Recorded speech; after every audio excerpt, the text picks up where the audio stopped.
Buat kalian udah biasa belajar tajwid dimanapun, di kelas, di sekolah, di TPA, kalian mungkin udah biasa dengar istilah izhar, ikhfa, idgham, tapi kalian udah pernah dengar belum tentang yang namanya naber? Kalau di tempat kalian belajar ngaji itu dibahas tentang naber, kalian beruntung banget karena naber ini termasuk sesuatu yang paling jarang banget dibahas di kelas tajwid atau di tempat-tempat belajar ngaji. Makanya kesalahan banyak banget di seputar umat kita sekarang nih. Orang udah ada yang udah terkenal bacaannya, udah ngajarin ngaji juga, tapi mereka nggak ngajarin naber. Dan banyak juga yang udah ada rekaman-rekaman murotalnya atau rekaman-rekaman dia ngimam sholat gitu kan. Tapi pas kita dengar bacaannya Al-Fatihahnya misalnya, di Al-Fatihah itu ada naber, tapi nabernya itu nggak ada sama sekali. Naber itu seolah jadi kayak hukum bacaan yang udah terlupakan gitu loh. Makanya sekarang kita bakal ngejelasin sama kalian naber, agar pembahasan naber ini terus jadi eksis di kalangan umat muslimin. Let's go! Jadi naber itu apa sih? Apa sih itu naber? Kalau izhar kan jelas, idgham jelas, ikhfa itu apa, iklab juga gimana gitu kan. Kalau naber itu apa? Naber apa nih? Naber baru denger nih di kuping kita nih apa nih naber? Naber kalau secara bahasa singkatnya ya, itu artinya mengangkat sesuatu di atas kebiasaannya. Misal nih kalian lihat kucing jantan sama kucing jantan berantem di jalan. Kucing jantan nih pengen kawinin si betina nih, tapi kucing jantan ini gak terima karena dia naksir juga sama kucing betina nih. Terus kucing gini kan, nah itu suara yang nah itu naber. Terus misal kalian nonton MotoGP nih, nonton F1, pas mobil datang, mobil F1 datang kan di sirkuit ke daerah kalian duduk, itu suara, nah itu naber. Kalian lagi ospek misalnya di kampus-kampus, terus si apa sih cutting apa bahasanya lah, orang-orang yang ngerjain kalian pada kayak, woi, push up yang bener. Nah pas dia ngomong, nah suara itu naber.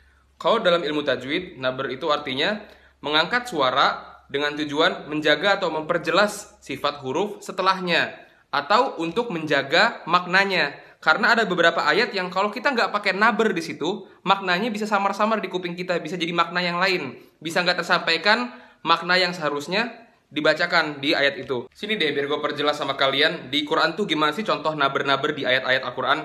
Contohnya ya, yang kita paling sering baca naber, tapi kita nggak sadar namanya itu naber, di Al-Fatihah. Shiratal ladzina an'amta 'alaihim ghairil maghdubi 'alaihim waladdallin.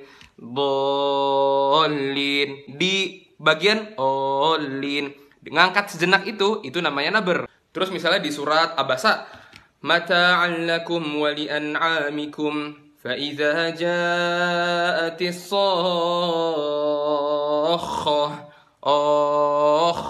Di sohoh gelombang tadi tuh suara itu naber namanya. Oke, langsung aja kita masuk ke pembahasan kita. Jadi dalam pembacaan Al-Quran ada 5 kondisi di saat ayat itu dibaca naber di situ. Setiap kondisi gue bakal kasih contoh banyak banget. Jadi kalian tuh nggak salah lagi insya Allah pas baca. Jadi keep up sampai akhir video ya. Kalau misalnya agak lama, ini bener-bener dibahas semuanya tentang naber. Jadi kalian jangan sampai kelewatan sedetik pun. Yang pertama yaitu perpindahan bunyi mad ke huruf yang bertasydid, yang ada tasydidnya, ke selain huruf gunnah, yaitu mim sama nun. Tujuannya agar tasydid terbaca dan terdengar dengan baik. Jadi memperjelas tasydid deh di huruf setelahnya.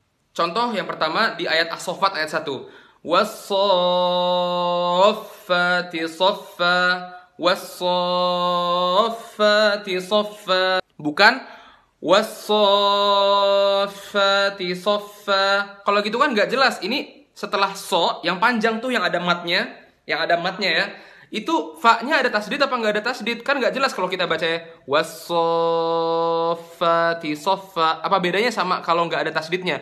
Was-saffati saffa. Kan jadi nggak kedengeran tasdidnya, makanya kasih naber di situ. Wa batsa fiha min kulli dabbah. Nah kayak gitu. Terus di ayat terakhir Al-Mujadalah, la tajidu qauman yu'minuna billahi wal yawmil akhir yuwadduna man haddallaha wa rasulah. Terus contoh terakhir yang tadi di Abasa fa idza ja'atis sakhah. Nah kayak gitu. Kondisi kedua yaitu ketika waqaf. Waqaf tuh berhenti ya. Ketika waqaf di huruf yang ada tasdidnya, yang bertasdid selain huruf gunnah. Ingat ya, kalau gue bilang huruf gunnah berarti nun sama mim. Contoh ayat tentang berbakti kepada orang tua, biar kita berkata-kata yang baik. Fala taqul lahuma uff. Jadi salah kalau misalnya kalian baca fala taqul lahuma uff. Bedanya apa? Karena kan di fa-nya itu, di akhir potongan itu, fa-nya ada tasdidnya. Untuk memperjelas kalau itu ada tasdid, angkat suaranya. Fala taqul lahuma uff.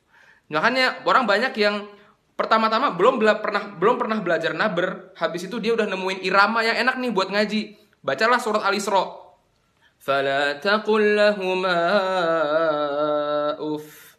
Padahal harusnya ada nabernya, jadi nggak diperjelas tuh tasdid di huruf fa-nya. Makanya belajar dulu naber sebelum kalian masukin irama. Biar setelah kalian udah tahu tentang naber, irama kalian gak hancur karena mulai dari nol iramanya. Nah, habis itu di Al-Qiyamah nih, ini sering banget dibaca. Yaqulul insanu yawma idzin ainal mafar. Ainal mafar. Jadi di akhirnya itu kan ada tasdidnya, mafar. Kalian angkat suaranya. Yaqulul insanu yawma idzin ainal mafar. Mafar bukan ainal mafar. Karena itu ada tasdidnya. Beda sama kayak ayat di Al-Qiyamah yang lain yang ro doang, ro sukun gak ada tasdidnya. Kayak kalla la wazar. Kalau wazar emang gak ada tasdidnya, makanya biasa aja. Tapi kalau ada tasdid kayak mafar, angkat suaranya. Terus kalau di surat Al-Qamar, wa kullu amrim mustaqir. Mustaqir. Nah gitu. Ada juga contoh di huruf lam. Fa illam yusibha wabilun fatol. Fatol. Bukan fatol, tapi fatol. Nah sekarang kondisi ketiga nih. Kondisi ketiga itu kondisi yang paling sering banget di Al-Quran. Paling banyak kita lewatin. Dan gak mungkin kita ngaji gak kelewatan nih yang kondisi ketiga ini. Yaitu pada huruf waw dan huruf ya. Yang bertasdid, yang diawali huruf apapun sebelumnya. Yang berharokat fathah, domah atau kasroh. Waw ya, yang sebelumnya ada fathah, domah atau kasroh. Di ayat kursi, Allahu la ilaha illa huwal hayyul qayyum. Hayyul qayyum. Bukan Allahu la ilaha illa huwal hayyul qayyum. Hayyul qayyum. Tapi hayyul qayyum. Dihentakin sedikit, setengah detik aja dihentakin. Hayyul qayyum. Terus di Al-Fatihah, Iyyaka na'budu wa iyyaka nasta'in. Jadi kalau kalian mau ngasih irama apapun di Al-Fatihah, jangan pakai irama yang dia tuh nggak pakai naber. Misalnya Iyyaka na'budu wa iyyaka nasta'in. Bacanya Iyyaka na'budu wa iyyaka nasta'in. Perjelas naber di situ. Contoh di huruf waw. Innallaha huwar razzaqu dzul quwwatil matin. Ini sebelumnya domah ya. Dzul quwwatil matin. Bukan dzul quwwatil matin. Enggak. Cara mempraktekkan tasdid di situ dzul quwwatil matin, dzul quwwatil matin. Faman tatawwa'a khairan fahuwa khairul lah. Tatawwa'a bukan tatawwa'a, tapi tatawwa'a. Huwallazi yusawwirukum fil arham. Yusawwiru. Kondisi keempat juga banyak, yaitu ketika waqaf, berhenti di yang akhirnya itu huruf hamzah. Tahu ya hamzah ya? A. Huruf hamzah yang berada atau jatuh lokasi hamzah tersebut setelah bunyi mat. Tujuan untuk memperjelas hamzah tersebut. Contohnya, kalian sering banget di akhir ayat ada kata ma yasha. Yasha. Kadzalika Allahu yaf'alu ma yasha. Jadi sebelum berhenti sya. Jadi pas ngerem itu udah setelah diangkat suaranya. Yasha. Ma amilna alaihi min su'. Jadi ngeremnya itu bukan bukan yang penting ditahan gitu aja, tapi ditambahin angkat suaranya sedikit, hentak sedikit aja. Alaihim dairatus sawu wa yakhshallaha min ibadihil ulama. Terus ada ayat lain yang ada kata aulia. Contoh lain di surat Fusilat ya. Qalu antaqana Allahu allazi antaqa kulla syai'. Nah, kalau ini lokasi terakhir terjadinya naber ya. Ini agak-agak sulit sih karena kita harus ngelihat arti juga dan kita harus paham juga tentang huruf ini, yaitu pada alif tasniyah. Alif tasniyah itu artinya alif yang menunjukkan kalau ini tuh untuk dua orang, bukan satu orang yang disebut di ayat tersebut. Alif tasniyah itu ketemu sama hamzah wasol agar terbedakan antara domir mufrad sama musanna, agar kita tahu ini tuh ayat yang diperjelas tuh untuk ada dua orang di situ pelakunya, bukan satu orang doang. Jadi tambahin naber di situ. Contoh di surat Yusuf, wastabaqal bab, wastabaqal bab, dua orang, wastabaqo, ada alif di situ. Jadi bukan wastabaqal bab. Bedanya apa kalau ada satu orang sama dua orang, kan nggak jelas, jadi tambahin naber di situ. Falamma zaqash syajarah, kan dua orang, Adam sama Hawa, bukan zaqash syajarah, Adam sendirian gitu kan, enggak, berdua.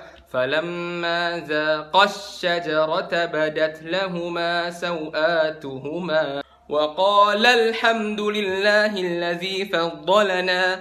Wa qala alhamdulillah, karena qala menunjukkan untuk dua orang, bukan seorang doang. Itu aja bahasan untuk naber. Semoga kalian bisa praktekin ke sehari-hari, karena banyak banget contohnya tadi yang huruf ya sama waw. Iyyaka na'budu wa iyyaka nasta'in. Setiap hari kan kita baca Al-Fatihah setiap hari.